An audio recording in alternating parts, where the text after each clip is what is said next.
വയനാട്ടിലെ ഉരുൾപൊട്ടൽ ദുരിതബാധിതരെ സഹായിക്കുന്നതിനായി മത്സ്യവിതരണ അനുബന്ധ തൊഴിലാളി union CITU Kadangode panchayat committee മത്സ്യവിൽപ്പന ആരംഭിച്ചു.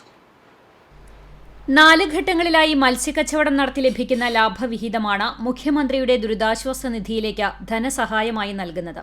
1ാം ഘട്ടം തൃശൂർ ജില്ലയിലും പാലക്കാട്, മലപ്പുറം ജില്ലാ അതിർത്തി പ്രദേശങ്ങളിലും 19 വാഹനങ്ങളിലും പ്രധാന സെന്ററുകളിൽ സ്റ്റാളുകളുമിട്ടാണ് കച്ചവടം നടത്തിയത്. 2ാം ഘട്ടം ഓഗസ്റ്റ് 28-ന് എരുമപ്പെട്ടി സെന്ററിലും 3ാം ഘട്ടം സെപ്റ്റംബർ 4-ന് പന്നിത്തടം സെന്ററിലും 4ാം ഘട്ടം സെപ്റ്റംബർ 11-ന് വെള്ളറക്കാടും നടക്കും.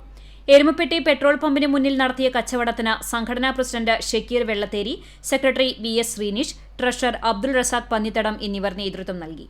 ദുരിതബാധിതരെ സഹായിക്കാൻ നടത്തുന്ന ഈ ഉദ്യമത്തിൽ മത്സ്യം വാങ്ങി എല്ലാവരും സഹകരിക്കണമെന്ന് സ്റ്റാൾ സന്ദർശിച്ച ജില്ലാ പഞ്ചായത്ത് അംഗം ജലീൽ ആദൂർ അഭ്യർത്ഥിച്ചു. അവർക്ക് മത്സ്യം വിറ്റ് കിട്ടുന്ന ലാഭം മുഴുവനും മുഖ്യമന്ത്രിയുടെ ദുരിതാശ്വാസ നിധിയിലേക്ക് നൽകുവാനാണ് അവർ തീരുമാനിച്ചിട്ടുള്ളത്.